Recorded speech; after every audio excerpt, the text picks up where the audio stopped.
So we're here to present in this report called the Survey of Bereaved Relatives, Voice from the Jam. You can hear me now. And I suppose, as Norma said, my name is Diarmuid, and I'm going to give you the first half of the presentation, and my colleague Bettina will co-present on the second half. I think a lot of you may be aware of this, but as we know from the CSO data, 30,000 people will die in Ireland this year. But I suppose sometimes we don't necessarily think about where those people die. And as you can see there, 43% will die in the acute hospital setting. And I'm always very conscious when you come to present on end-of-life care and bereaved relatives' experience of care, that a lot of us here will have experienced the death of a family member, friend, neighbour, someone who's died in the acute hospital setting. So we're not removed from that. We talk about data. As you can see there, 1,559 people died in the Mater Hospital and St James's Hospital last year. When we think about deaths, sometimes in acute hospitals, a lot of people think about deaths in the critical care areas or the emergency department. But the reality is very different, with 69% dying across all ward areas. Again, I think it's just interesting to think about the Mater Hospital or St James's. We sometimes think that those deaths happen in our oncology wards, but actually the two areas that we have the most deaths in are actually acute medical wards, followed by gerontology and then oncology. So I'm sure a lot of you are aware, both our hospitals have been involved in the Irish Hospice Foundation's initiative, the Hospice Friendly Hospitals programme. And I suppose there are 5 key elements to that programme: education and training, advocacy, so advocacy in terms of improving end-of-life care in the acute hospital, because acute hospitals are focused on diagnosis, treatment and cure, but also the management of serious and chronic illness. But obviously end-of-life care is a core part of the work that we do. Improving the hospital environment, and then obviously looking at support for relatives. And then finally, I suppose where this piece of work fits is within the audit and research piece. Our hospitals are trying to not only meet but exceed the quality standards in end-of-life care for acute hospitals. This is obviously aligned to the clinical care programme, palliative care, and all our work is obviously underpinned, no more than your work, by the HICWA National Safer Better Healthcare Standards, and also the Healthcare Charter published by the HSE. But when we set out on this journey, Bettina and I, but also our end-of-life care committees in our hospitals, I suppose both chairs, both the director of nursing in each hospital, had asked us, well, how do we know if actually our hospice-friendly hospital programme is making a difference, or how do we even know that we're providing good end-of-life care in our hospital?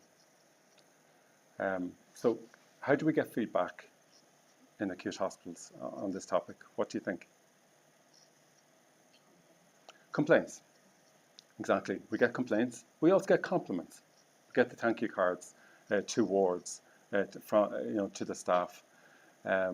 We get feedback directly from patients at the time of care or from their families. But sometimes patients or their families don't feel that they can give us the feedback that they'd like to give us because it may impact on their care experience. And obviously they do, but it's not the full picture sometimes. So I suppose to answer this question, there was a lot of discussion, a lot of debate, and the decision was, look, maybe we need to actually ask bereaved relatives about what their experience of care was like during their relative's last admission to hospital. So why survey bereaved relatives? As we know, family members are part of the unit of care in good end-of-life care, good palliative care.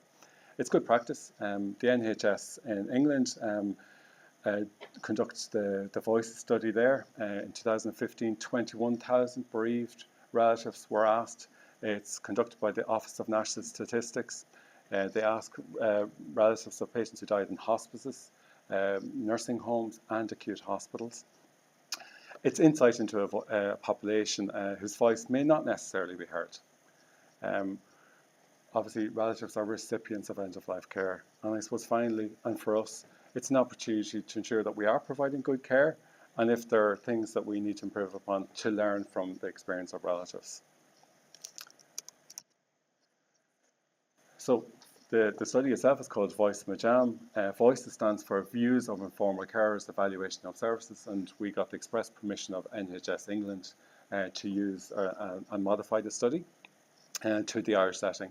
And the Majam bit, if you haven't guessed it already, means Matt or James's.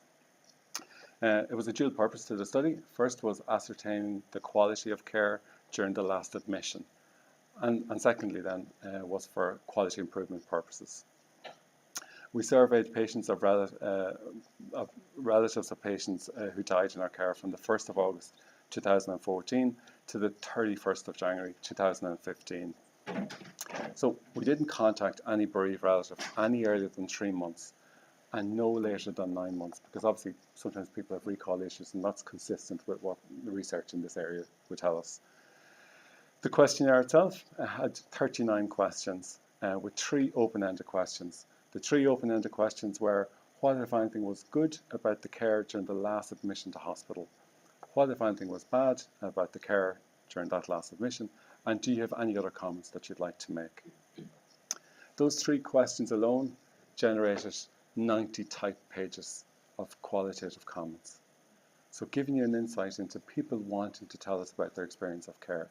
Tell us the things that went well, but also tell us maybe where things could be improved.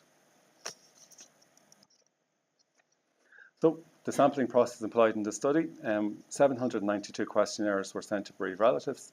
As you can see there, 26 came back to us because they were no longer at that address. So we had 766 effective questionnaires. So quite a large number. And we had, I suppose, in terms of setting up a study like this, we had a helpline in place, which was the 2 principal investigators, and we also, very fortunately, the backup of our social work department, so that if a relative was particularly distressed or upset, that we could refer to the social workers there for support. As you can see, 99 people formally opted out or replied to us and told us sometimes the reasons why they were not participating. So as you can see, 356 people responded, so we had a 46% response rate. Again, which is quite high, but consistent with other research with bereaved relatives. The data collection happened over 3 waves. Again, the bereaved relatives were sent a bereavement pack, they were sent the questionnaire itself, a reply and opt-out slip. And that was sent over 3 phases in May to September 2015. The data was inputted into Excel and then converted into SPSS. Obviously, we had a large volume of qualitative data, and we used in vivo package for that. The inclusion criteria were all deaths in the hospital over the age of 18. We did consult with our colleagues in palliative care just to ensure that no relatives were involved in another study at that time. And obviously in both hospitals we went for ethics committee approval, which it was sought and given for the study. So some characteristics of the deceased. You can see here, no surprise to any of you, but 75% of the people who died were over the age of 70, with 50% over the age of 80. I think sometimes people think about acute hospitals and deaths, maybe to think about it's short lengths of stay. But as you can see there, 35% of people were in the hospital for longer than a month, with nearly 19% of people there are longer than 2 months. So the length of stay was a long period of time. In terms of the findings themselves, obviously they're all in this and it's available free online, so you can have a look at this. And I suppose we're just going to give you an insight into some of the findings this morning. They're in the following themes. As you can see, the first theme there is the quality of care during the last admission to hospital. The second theme is focused on meeting care needs. And I suppose in that context, you're talking about, the 4 domains of care around palliative care, which were pain, symptoms other than pain, how we provided emotional support, and how we provided spiritual support to the person during that last admission to hospital. It also, I suppose, spoke about the personal care needs that were provided to the patient at that time. Fundamental to all healthcare is, I suppose, treating the person with dignity and respect. And obviously that's one of the key themes in the report. And communication. And communication actually threaded across all the findings in the report, but it is reported on separately. The theme of hospital environment, I suppose it focused really around 3-4 areas. The first one was around the route of admission to hospital. The second one, relatives actually commented on the hospital environment itself. So the ward areas, the broader ward areas, and interesting and an unexpected find for us, they commented on family rooms or the absence of those. They commented on care in a single room or in a multi-occupancy room and the differences that that had for them. The next theme was around support for relatives. So it was support at during the last admission, at the time of death, and then thereafter in their bereavement. And finally, and again, an unexpected finding from our perspective as a research team was really a finding that relatives actually commented on being surveyed. The fact that they were involved in this type of research, and I suppose the overall sense of that actually was a cathartic experience. That for many it was the first opportunity to give feedback, to thank staff, but also I suppose maybe to let us know what things we could do to improve care for future patients and families. So what did relatives tell us? I suppose they told us 2 key things. The quality of end-of-life care in our hospitals is high by international standards. And the second one there are improvements to be made that will enhance end-of-life care for future patients and their families. So, in terms of findings, quality of care during the last admission to hospital, 87% or 303 bereaved relatives rated the overall quality of care as either outstanding, excellent or good. Again, I think that's great, and it's obviously very, very high. When you compare it, and I know there are difficulties comparing other studies to a study like this, but when you can compare voices in the UK and NHS hospitals in England, bereaved relatives rated the overall quality of care at 69% within the same parameters. So again, relatives here are telling us that it's high. However, I suppose 12% indicated care was either fair or poor. If that was our family member or friend, I don't think any of us would want that. But to put it in context, maybe what does that actually mean? We're going to quote some relatives directly. My mother received excellent care from all the staff in the name of the hospital, and I would like to thank them all for their kindness and professionalism in my mother's last few weeks. This name of the ward is such a lovely place. I cannot thank the staff here enough, from the doctors, nurses, carers, kitchen staff and porters.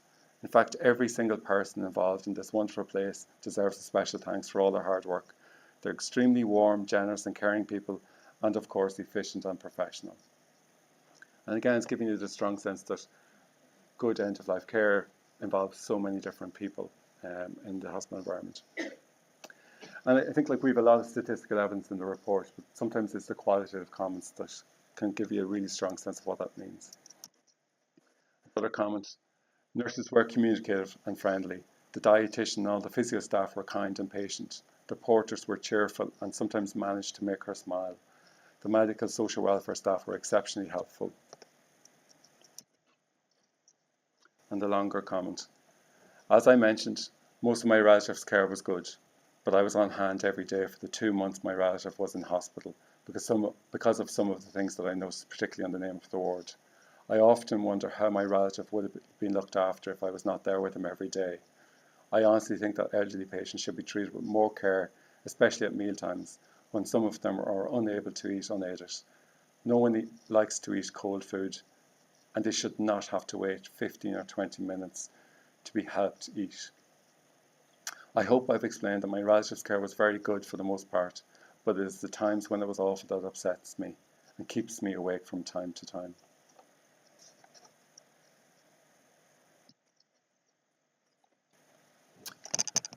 So, in meeting care needs, relief of pain, as you can see there, 220 people, or 79%, agreed that the patient's pain was relieved, either completely all at 68% or most of the time at 11%. And again, consistent with other research, a quarter of relatives said that their relative experienced no pain at all. However, 9% indicated that pain was partially relieved and 2% indicate pain was not managed well. And a comment. On the Thursday before he died, Dad was put in palliative care. There unfortunately was no bed in the hospice on either Thursday or Friday. Dad did move into a private room, which was helpful. Unfortunately, there was no palliative care personnel in the hospital on Saturday and Sunday, and I really felt Dad was in quite a lot of pain on those days. Emergency and locum doctors attended Dad, but they seemed to lack experience of palliative care and were not inclined to give pain medication. On the Monday, the palliative care team returned to the hospital and Dad's pain relief medication was corrected and he received adequate pain relief. Dad passed away on the Tuesday morning.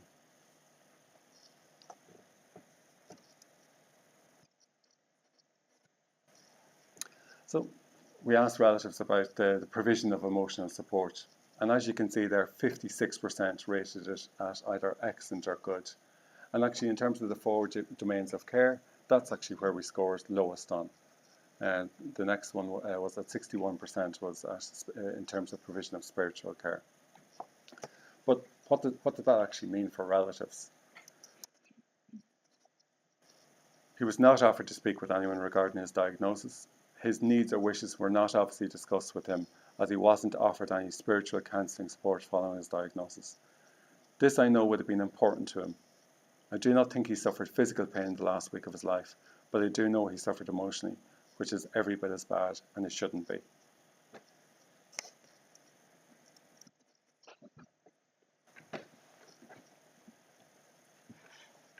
Communication was obviously really important, and there's many questions within the Voices tool around communication, but I'm just presenting the one question here that was posed to relatives, whether their relative was told in a sensitive way about the likelihood that they were going to die. And you can see here that 40% of people said yes, definitely, or to some extent, their relative was told in a sensitive way. But the quote really says it here that people often remember really, really detailed information. The doctor rang me at 19:05 to inform me that my mum was very unwell.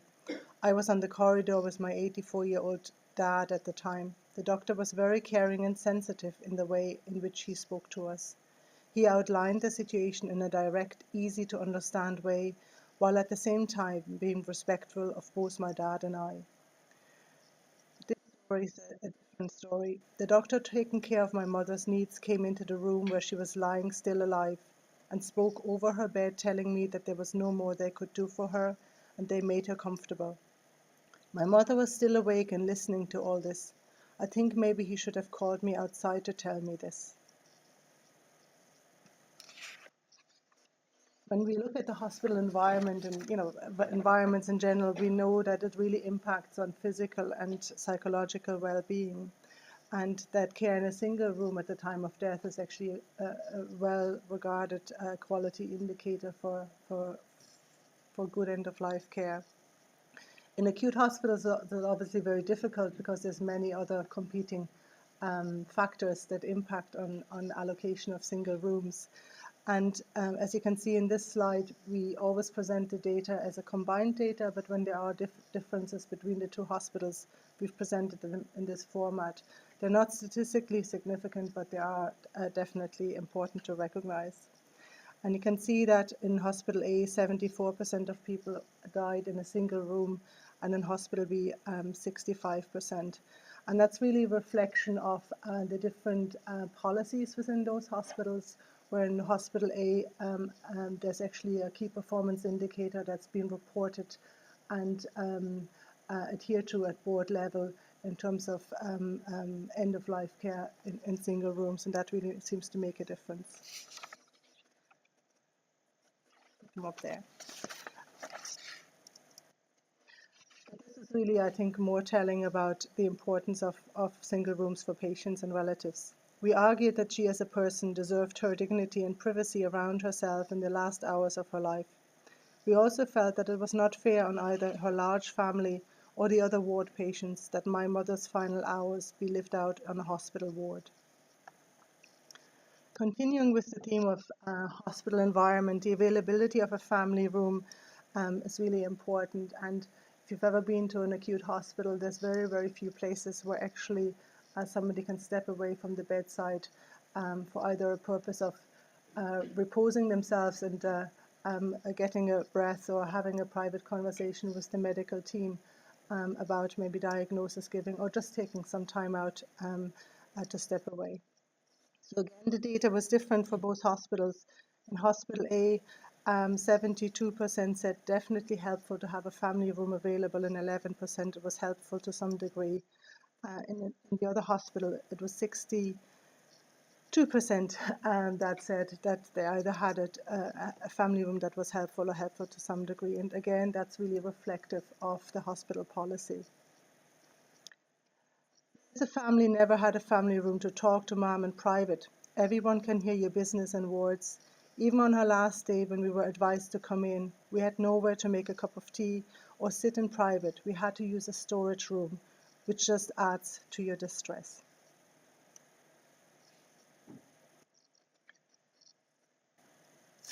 Supporting families can be done in many, many ways, but one of the supports that we identified was really that people wanted to stay overnight, and you can see here that 50% of people said yes, they stayed overnight. And we don't really have many facilities in our hospitals around staying overnight, so often people stay on chairs or on mattresses on the floor. And this data really tells us that we need to improve access for people to stay overnight, but also access for patients' relatives to come in and visit at any time, because 17% of people actually didn't know that they could stay. Bereavement support, you're aware of that, has many different forms, and we just picked this slide here to document bereavement evenings, how they are supportive and how they happen in our organizations. Again, the data is presented separate because both our organizations have very different structures around bereavement evenings. You can see here in Hospital A that 62% felt that attending a bereavement evening was either helpful, very helpful, or helpful to some degree. And in Hospital B, you can see that actually 67% of people did not receive an invitation to a bereavement evening. And that's really something we need to work on. I also got an invitation to bereavement evening about 6 weeks ago, which I attended. It was wonderful and really helped me. They made me feel cared about, and the upset that I was going through was normal. And it's probably not something to tell you you're very familiar with, but in acute hospitals, people also would like to receive bereavement evening support. There was many questions, as Diarmuid said, 39 questions in the survey, and one of the last questions was, on balance, do you think your relative died in the right place? And would anyone like to volunteer to say what the percentage of people was that said, yes, my relative died in the right place? 50, yeah. Very difficult one, isn't it? 71, thanks. 85, yeah. 20, yeah. So very interesting to hear the different views. We were sitting on hot potatoes waiting for this data to come in. Said, my relative died in the right place. We are very cognizant that this is the bereaved relative. This is not the person who actually died saying this. But this is really, really good data. And the comparison with hospitals in the Voices NHS in England is 73.5% said they died in the right place in an English hospital. And for us, this is really a vote of confidence for our hospitals that we're actually on the right track. We're actually doing well for 81% of people. But it also tells us we really have a responsibility to get it better for those 19% and to work on what it is. And we're probably all aware that most people, or if I asked you here in this room where you would like to die, that most people that are well and healthy presume, hope, desire to die at home or in some nice place. But we know that 13,000 people, for them, it happens in an acute hospital. And we often think as clinicians that, it's not the right place. But this quote from a relative really confirms that maybe sometimes the hospital is the right place. I thought he might have been more comfortable in the hospice, a quieter place than an acute hospital. But he told me that he preferred to stay in the name of the hospital where he knew everyone. He got his wish, and at the end he died peacefully with one gentle last breath. So Dermot said it already, the surveying of bereaved relatives was really unexpected. There was no question in the Voices survey about what people felt about being asked to relay their views, but the 46% return rate really tells us that people want to tell their story, want to share their experience, and this quote really says it. I'm glad this survey booklet came out to me, as it's a chance to express the positive feedback about her time in hospital while dealing with a terminal illness.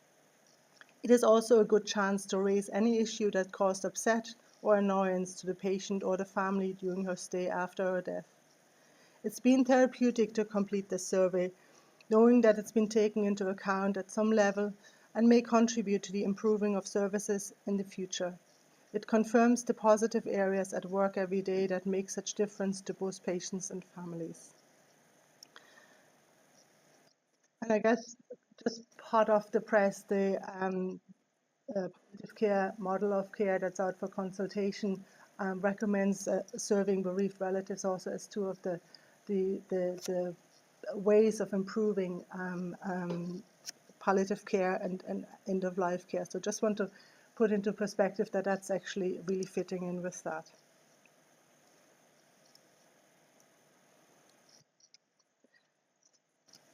Okay.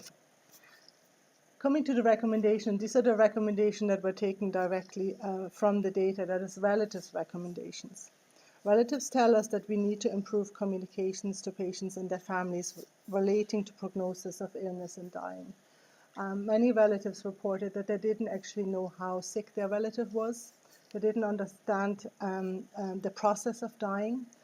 They had never been there, so how would they know how dying actually happens? And there was many stories of people being fully unprepared, even though it was evident that clinicians had been speaking with them. Relatives also said that we need to have earlier conversations with patients and their families about advanced care planning and end-of-life care preferences, that many conversations were too close to death. Many conversations happened when the patient was actually no longer able to be part of that conversation, and relatives were unsure of what that person actually would have wanted for themselves and had to make decisions that were very burdensome and for some haunting, even at time of the survey. Unexpectedly, we found that people also said we need more timely help with basic care needs, such as washing, dressing, and also meal times. And they were very clear that somebody who has palliative care needs and who's identified as being at end of life should not have to go through an emergency department. And that was very clear with patients who had gone through an oncology process, who would have had maybe emergency admissions while there were patients in an oncology setting. They would be admitted directly to a ward, but when they then became an end-of-life care patient, they had to go through an emergency setting, which was something relatives did not understand and clearly said this can't go on. Further on, relatives said very clearly, care in a single room in the day before the patient dies is an absolute must. It needs to be offered, needs to be a choice. There needs to be family rooms on all hospital wards to enhance communication and the care experience overall, because if communication is happening in a private, confidential place, it actually improves overall experience of quality of care. But that also goes beyond family rooms and set-aside places. There needs to be better environments around the hospital. Many comments came about bin trolleys on corridors is the first thing you see when you come into the ward. The overall appearance of hospitals often came across as actually uncaring because they're just so cluttered. Another recommendation was that really flexibility in visiting times and clarity around visiting times is a must. Often there was experience of people saying they didn't know they could visit any time. They were very clear that specialist palliative care staff needs to be available at all times to manage pain and other symptoms, and that there needs to be access to the mortuary at weekends. We had several reports where people said they couldn't see their deceased relative over the weekend, and that obviously caused huge distress. And there was very clear recommendations to say that hospitals needs to have standardized bereavement practices that include provision of information, but also access to bereavement support. And you could see that in the data. It was varying in between those two hospitals. The research itself recommends really that healthcare staff need to participate in education programs to enhance their skills and knowledge on end-of-life care. And while both of our hospitals have a lot of education programs, but it really needs to be ongoing and needs to be specific to the different areas and the different needs of different staff. And the recommendation is really that bereaved relatives should be surveyed by all hospitals and all healthcare settings to ascertain the quality of care during the last admission, and also then to feed into quality improvement processes. So it's great to do a research study and do your analysis, but when you get that data back, you need to do something with it. So we just want to share a couple of things of the quality improvement processes that I've already started, because that was the whole aim of the survey, to see how we're doing and what do we need to do differently. Coming back to this model of the Friendly Hospitals program in our hospitals, just going to share a couple of things. When the mortuary staff in one of the hospitals read the report, they were appalled to read that the mortuary wasn't open for relatives during the weekend. And they took it upon themselves to find a way of working out how could they make it accessible to relatives during the weekend. So within a very short space of time, they got staff agreement, they wrote a policy, they put it into the fabric of the hospital, and the mortuary is now available 24/7 really in this hospital. And you can see there, this is the room where a bereaved relative would see their deceased relative. One of the areas also, in a lot of the hospitals also have residential care settings attached to the hospital, and one of the residential care settings realized that really sending residents that are dying back to the main hospital is not acceptable, and they saw data that confirmed that. So they've really gone on a journey to implement an advanced care planning within their practice, and they've already shown a trend of reduced readmissions to the main hospital for dying. You could see the data showed that there's a difference in care in single room between the two hospitals, and there's always a bit of encouragement when there's a bit of competition. So when Hospital A showed better data than Hospital B got very quickly onto their skis and decided they need to do something about this. So quality care indicator of care in a single room is now also a key performance indicator in Hospital B, and it's shown a trend towards improvement in care at end of life in single rooms. So that's really promising. And the last picture there really shows how we share data with our colleagues on the wards, because these are the people that provide the care at end of life, who also need to have the feedback of what is going on. So you can see a slide there, which is a metrics board in one of the wards, and it has at the very bottom, it has a picture of this summary slide, so that staff can actually see how they're doing and what they need to improve. So it's not cloak and dagger and a report sitting in some shelf. To share some other data and how it influenced quality improvement very quickly, we only published this in June this year, about family rooms in ICU. The family room in ICU is not suitable. An appropriate, comfortable room is badly needed in ICU to help relatives and staff deal with the difficult situation in the unit. And this is what this family spoke about. It's the seminar room in one of the ICUs in our hospitals on the left, and that's where education takes place. When a family meeting has to take place, this is where people have to go. If this place is not available, this is the room where conversations happen with families on the left-hand side around death and dying and maybe organ donation, mattresses stored, chairs put out. You can see this is not a suitable environment for profound conversations about end of life or any other critical care situation. So staff in that unit decided this is really unacceptable, but it really gave them the ammunition. This quote alone, or a couple of other quotes, gave them the ammunition to say, look, here's the data telling us we're doing well here in ICU, but this is the area we do badly. And they went on to apply for a grant from the Design and Dignity Scheme. They did fundraising, and now they are close to having a family meeting room on the left-hand side, left-hand side, and also an overnight facility. The building work is finishing this week. Another example of a coronary care unit where the waiting area is just the picture down here, those 3 chairs by an elevator. And this quote in the report says, the consultations about the condition of the patient were very informative. We did not like the fact that the consultations were held in the corridors. This was not the best or most comfortable place, but the doctors could only use what space was available. There was no family room available to us. We sat outside the wooden chairs by the lift outside CCU. We watched the crash teams go down the corridor, only for the nurse to redirect them to Mom's room. We also watched as the chaplain went in and then left.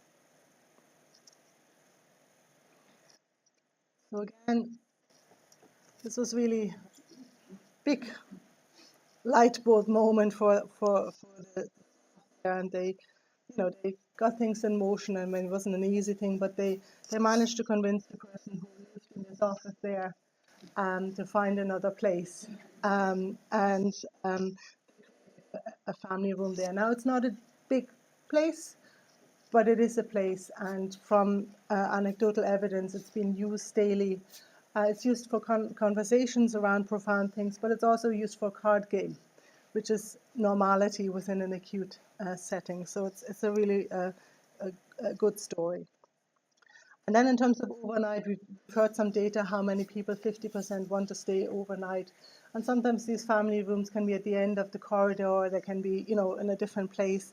But one of the hospitals have started to build a comfort care suite, and you would be within your setting that the patient is in their room and the family has a room right beside it, so that everyone is together, just like you would have maybe in a home situation.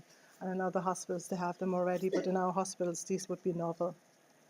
So this will be the first comfort care suite in any of those hospitals. The provision of information was really, really important, and relatives really wanted to know what happens after death, what to expect, and also about bereavement care. And a lot of that information is actually not available throughout. So this hospital decided to put the information up on the walls on those wards where most people die, and it's available and anyone can take it.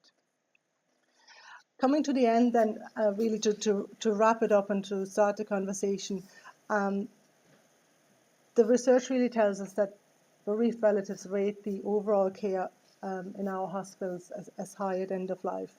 But they also very clearly outline what is important to relatives in the provision of end of life care. What needs to happen that the experience is as good as it can get. And the results really and the recommendations have the potential to inform quality improvements in our hospitals, but we also believe in other healthcare settings, because we can show that between the 2 hospitals, the data isn't that different, the themes aren't that different. So there is some generalizability, especially within the Irish healthcare setting. And that can directly and very quickly feed into a quality improvement process without many hurdles once it's done in a very collaborative and transparent way. We didn't do this on our own. It was a big undertaking. So we had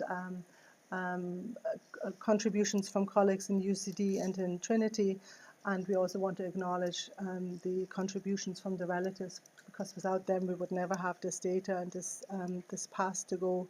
And we also got some funding from the HSE and the Irish Hospice Foundation, for which we're grateful. Thank you very much. We'd love to invite you for some conversation around it, because this is really where the learning happens, when people ask us difficult questions. Thank you very much.